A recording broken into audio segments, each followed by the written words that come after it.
Hey guys, welcome back to a new year of Young Americans Abroad, your best place for weekly content on young American soccer players playing overseas. My name is Austin Van Churn, and welcome to our show.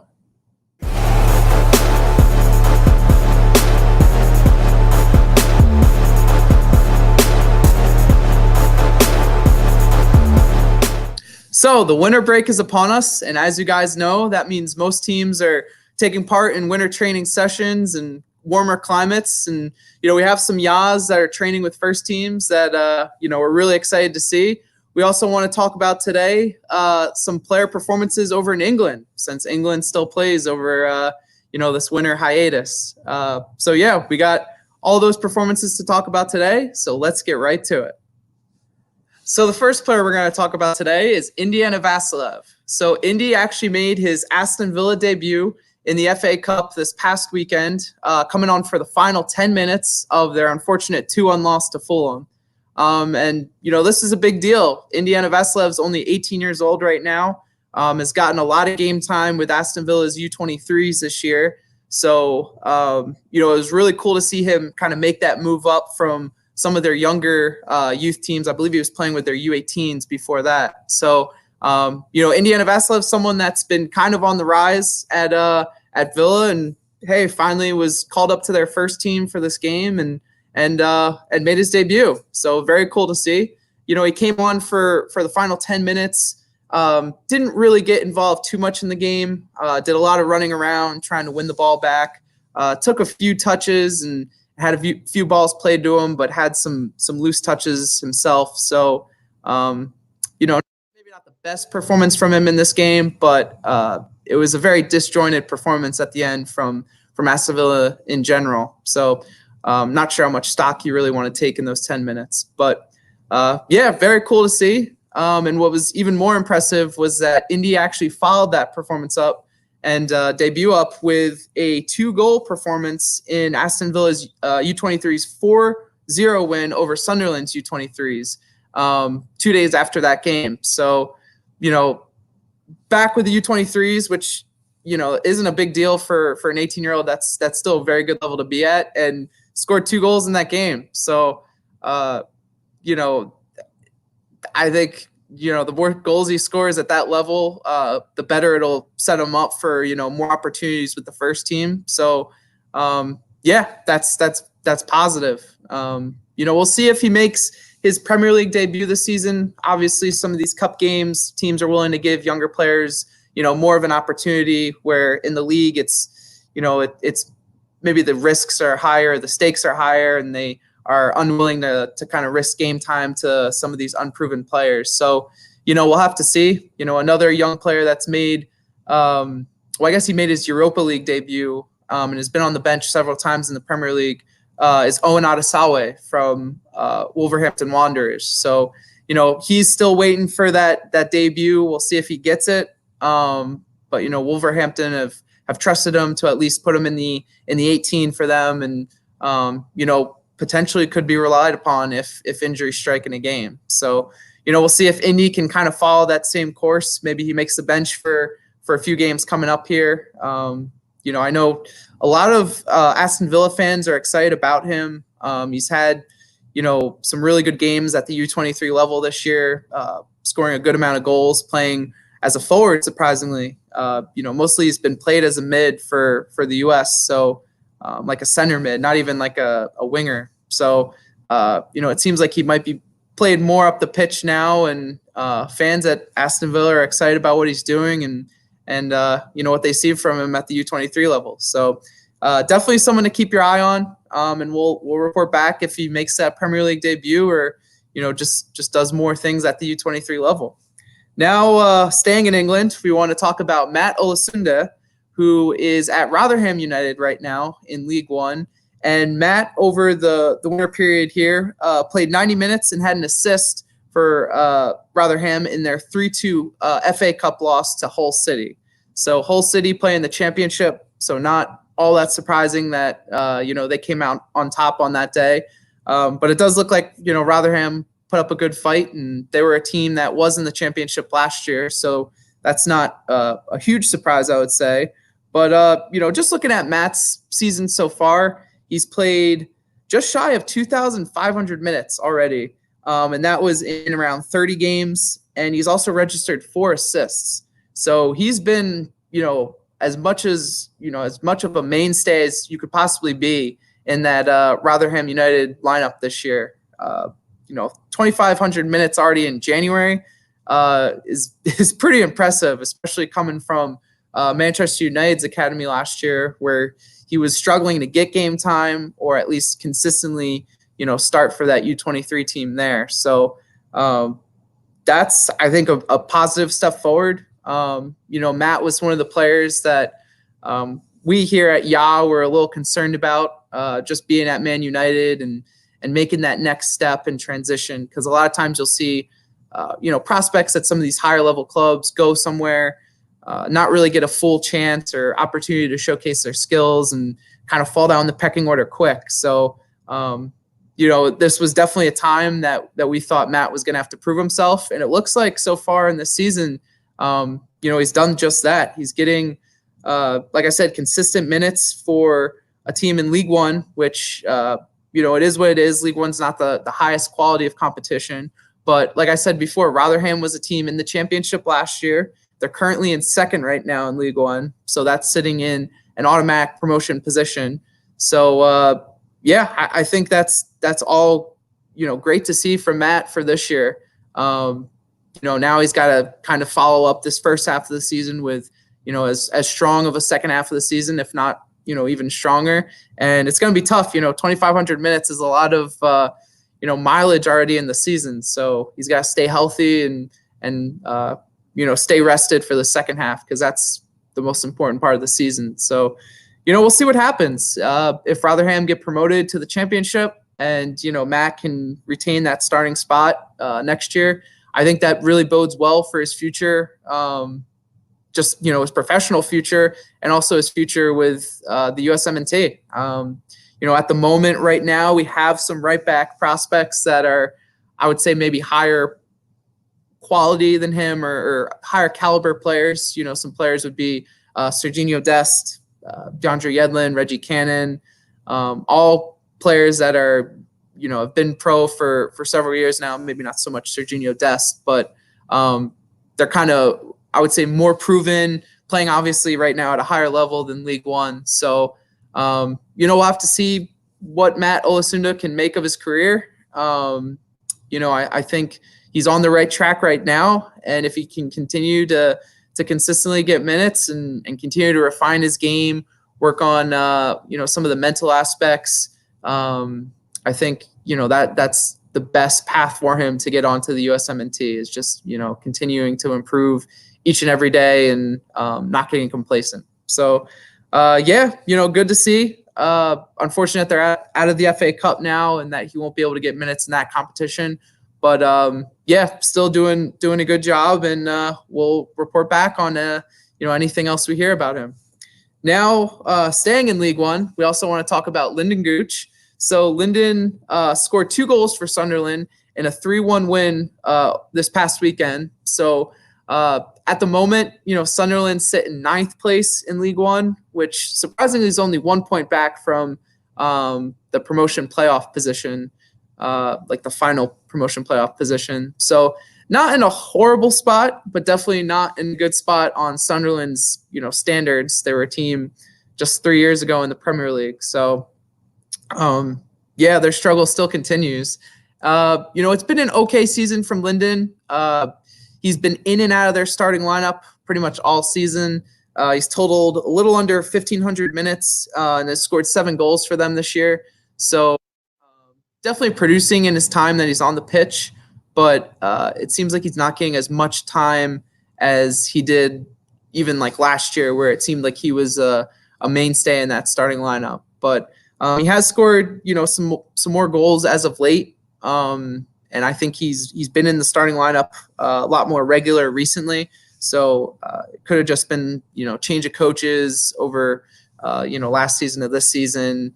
There could have been some injuries. I know we haven't been super keen to what he's been doing this year just because, League One is such a lower level that, we kind of gloss over it at times. So, maybe that's bad on us. But, now he's kind of, getting more consistent minutes, producing in those minutes. So definitely good to see. He's 24 at the moment. So I would say time's kind of running out on, what he wants to do in his career. Obviously, he's been super loyal to Sunderland so far.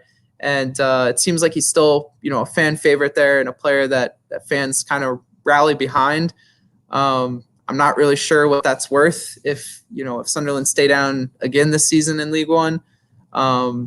You'd think that a player at that level, and what level he was at and what level the team was at, you'd kind of have maybe loftier expectations for him, and would be interested in trying to maybe kickstart his career somewhere else. But we'll see. Like we said, he's 24, so he's still on the young side and has time to kind of figure out what he wants to do. So we'll have to see. I think it would be best for him if he moved on, even if it was to an MLS team. I do think there would be teams with interest in him and would be willing to pay him maybe not as much as he's making at Sunderland right now or as much as he could in England, but I think there's teams that would kind of take a risk on him. And since he's been in and around the USMNT, I feel like there would be teams that would pay him more than the average player coming over, maybe at his caliber. So, we'll have to see what Lyndon chooses. And, all we can do is hope he continues to score goals and provide assists and, maybe help move Sunderland up that table and catapult them back in the second half of the year here back into, promotion positions. So, Now we want to go over to Denmark and talk about Emmanuel Sabbi. So it's been long rumored that Emmanuel will be moving on from Hobro this summer. Some people thought it was going to be this summer because Hobro could get a transfer fee for him. He'll leave on a free this summer, but unfortunately that wasn't the case. So it was confirmed, I believe, on Monday that Emmanuel will be joining Odense Boldklub, which is another team in Denmark. So definitely not the glamour signing that we thought, we were going to see Emmanuel make. He's rumored to teams such as Brøndby and Copenhagen over in Denmark, which are, teams that compete in the Europa League and even sometimes the Champions League.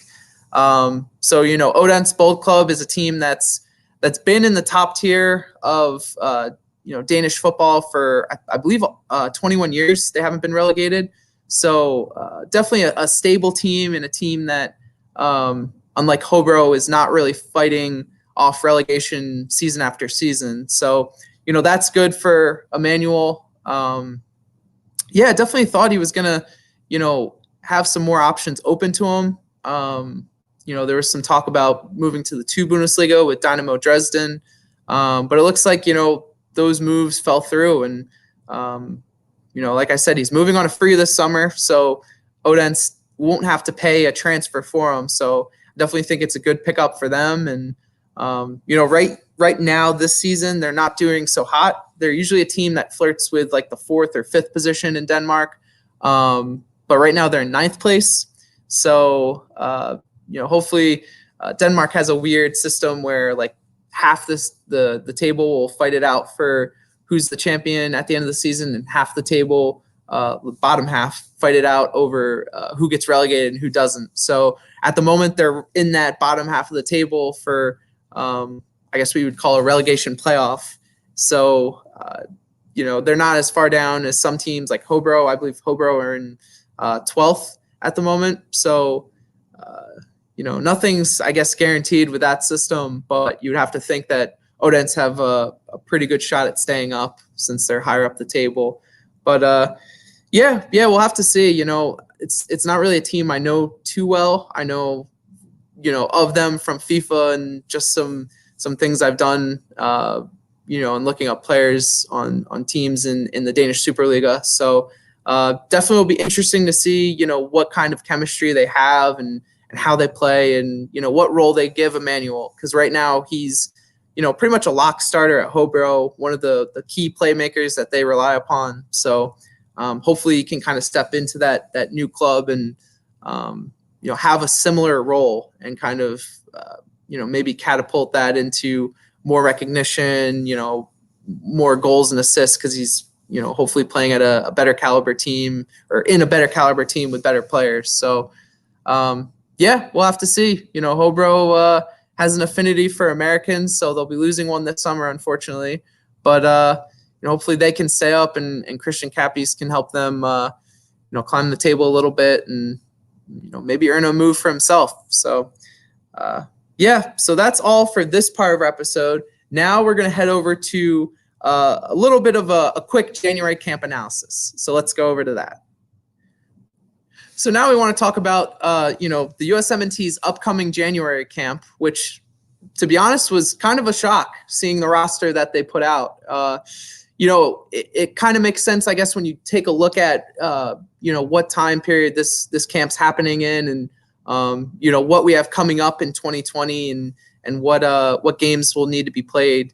So when you take a look at it, in March we have, I believe, a Nations League game, as well as Olympic qualifying. So, Olympic qualifying is obviously a big thing this year. We have to qualify for the Olympics. Some people are on the fence of whether or not we should be using our best players for the Olympics. There's a good, it's no, I guess, certainty that our best players will get released for the Olympics. So that, throws a wrench in it as well. But I personally think that the Olympics is something, we need to prioritize.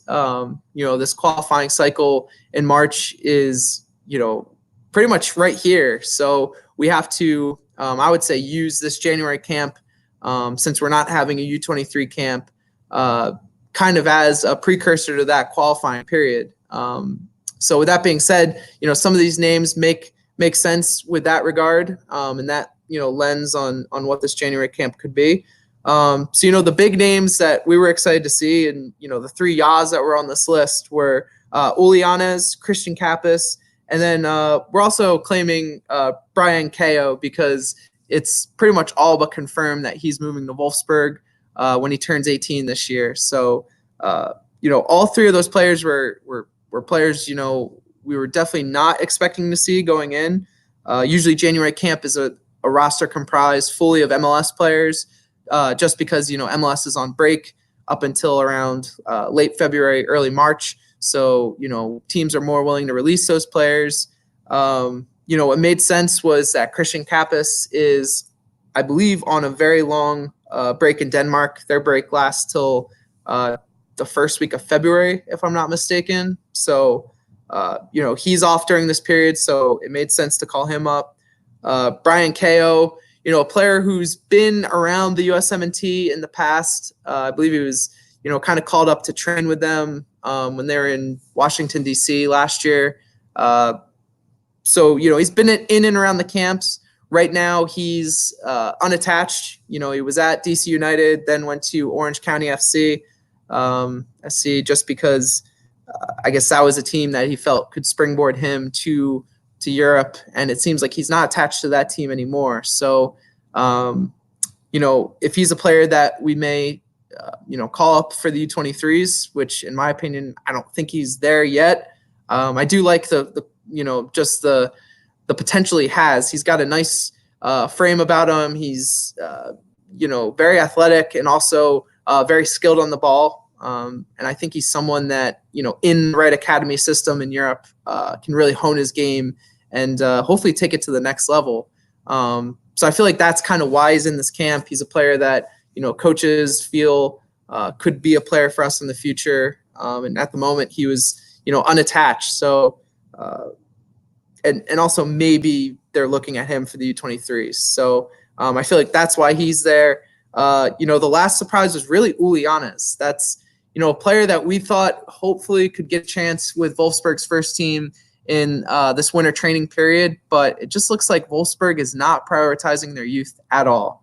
I didn't see any youth players from their U23 team or U19 team make their winter training camp. So it just seems like they're not really in the position to, look at calling up any of those youth players in their academy, which to me is a little discouraging, especially since, it sounds like we said, Brian Ko is going there. Kobe Hernandez Foster is another name that's been rumored to be signing for Wolfsburg when he turns 18. So, Ulianes has done as much as he possibly can at the U19 level to show that he deserves a look as a professional. So, a little concerning there. I don't think that's necessarily a knock on Uli and I guess how they value him or how he's progressing at Wolfsburg. I just think it's, kind of a philosophy that Wolfsburg have, unfortunately. So, we'll see what that means for him next year. It could mean that he's loaned out to a 2 Bundesliga team. I don't think he would be loaned to a Bundesliga team just because it doesn't seem like that happens very often. I know Timothy Tillman was loaned to Nuremberg from Bayern, but I feel like there would be more value in Uli playing at that 2 Bundesliga level and getting more consistent game time. But, we'll see. But Uli was definitely, a name that we weren't expecting, but definitely happy to see. I think he's a player that needs to be on that U23 Olympic qualifying roster in March. He's too much of a dynamic player and, a player at a position we need to fill, which is winger, to leave off that roster. So definitely good to see him taking part in this extended camp. And, a few other names that we were excited to see that aren't Yaz, so it feels a little weird talking about them, but definitely worth mentioning. And that would be Paxton Pomykal, Jesus Ferreira, who just got his American citizenship, so congrats to him, Brendan Aronson, and Julian Araujo. So, Paxton Pomykal has, I feel like, taken a big step this past year playing in MLS. He was great at the U20 World Cup, just was so dynamic on the ball, really good defending too, and just sticking a foot in on tackles and winning the ball back, winning possession in midfield. I thought that was a big quality of his this past year, and something I think could really be a mainstay of his game going forward in the future, and something that he could excel in, not just in MLS but also in Europe. It just seems like he's destined for a move to Europe in the near future. So really excited to see him. Jesus Ferreira, kind of the same thing, just more in a forward position. He got bounced around to multiple positions last year. Was a striker at times, was a winger, was also a cam or like a secondary striker for Dallas. But I really just enjoyed watching him play because I think his technique is great. He's still very young. He's only 18 years old. And he just plays, I feel like, what's the best way to say it? Like very professionally. He doesn't make excuses. He's always playing, as hard as he can. And, I just like that about him. I admire that about his game. So, really happy to see him in this camp. And again, another player, Paxton Pomykal as well, that should be included in this U23 camp in March, or Olympic qualifying in March. Jesus Ferreira, I believe, is, in my opinion, our second best forward behind Josh Sargent. I just think what he's shown in his time at that position gives me more confidence than some of these other players we've seen at the striker position. Haji Wright's one that doesn't give me much faith, unfortunately. Emmanuel Sabbi is exciting and dynamic, but I do believe he's a better winger than he is a striker. There's some other names there too. Mason Toye was all right, but I think Jesus Ferreira showed in his time as a forward and striker last year that he's more adept at scoring and more adept at, well, maybe not scoring. Mason Toye had a lot of goals, but I just feel more comfortable with him leading the line. I think the qualities he has is more encompassing than Mason Toye. It seems like Mason Toye is more of a poacher, finisher, where Jesus Ferreira can kind of link play going forward and also be that finisher and poacher, to some extent too. So definitely excited about him. Brendan Aronson, a player that it seems like Greg Berhalter really favors, which, I really don't have a problem with. I definitely think Pomykal, if we're talking about midfielders, I would rank him higher than Aronson. But Aronson also, there's just something about his game where he's a very savvy player. I don't think he's the best athlete or, he's not super physical, which I think could hurt him in the future a little bit. But I think right now he's, a really talented midfielder and someone that's definitely worth a look in this camp. And I think should be on that Olympic qualifying roster. But, we'll see. And then finally, Julian Araujo. So Julian Araujo had a great, first half of the year at the LA Galaxy. We really thought he was going to be a player that kind of takes that next step and could become, maybe a USMNT regular by season end. But unfortunately, it just seemed like, his game dropped off a little bit in the summer, and he lost that starting spot to Rolf Felcher there at the Galaxy and just never really recovered. I think it was more just a case of him being kind of a young professional. I think, losing that starting spot halfway through the season and not getting the same opportunities that he was given earlier in the year, just wore on him a little bit mentally. And, I don't want to, I guess, speculate too much, but it did seem like he checked out a little bit for the Galaxy, which, like I said, for a younger player who has made such an impact at such an early age in his career, I think that's fair. It's not great to see, but I think this season he's got to kind of rededicate himself now that he knows he can do it. He can win that starting spot.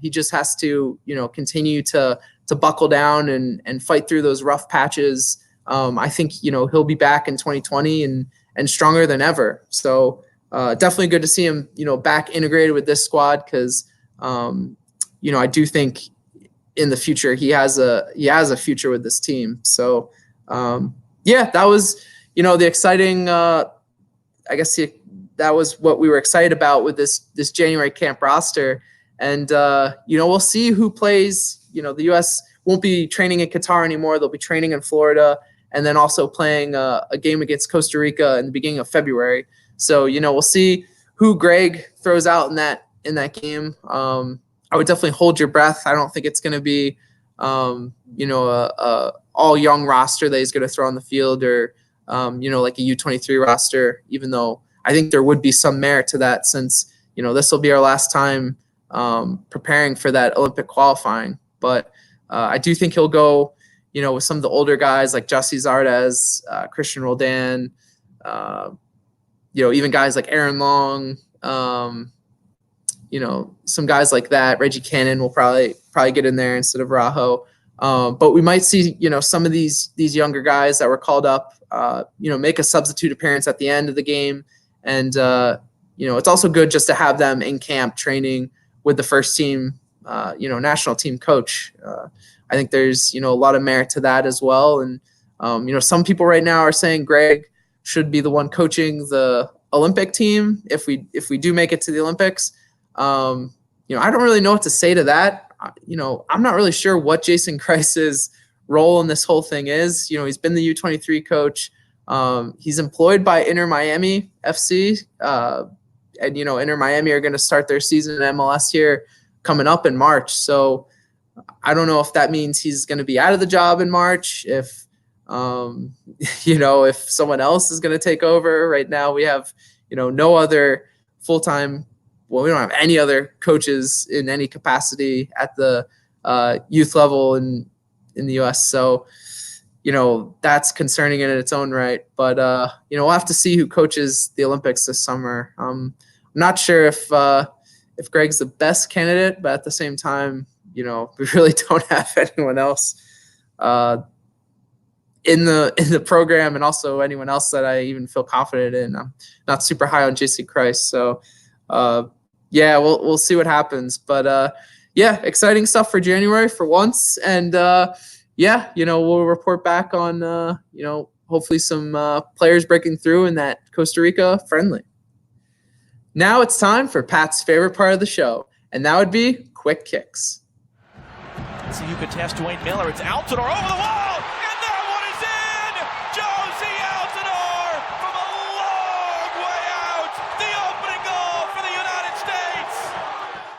So to start quick kicks today, we have Christian Pulisic, who started and played 66 minutes for Chelsea in their Premier League game against Brighton, and then was unfortunately out, either injured or just left off the roster for their FA Cup win over Nottingham Forest. So hopefully we see Christian back on the field soon for Chelsea.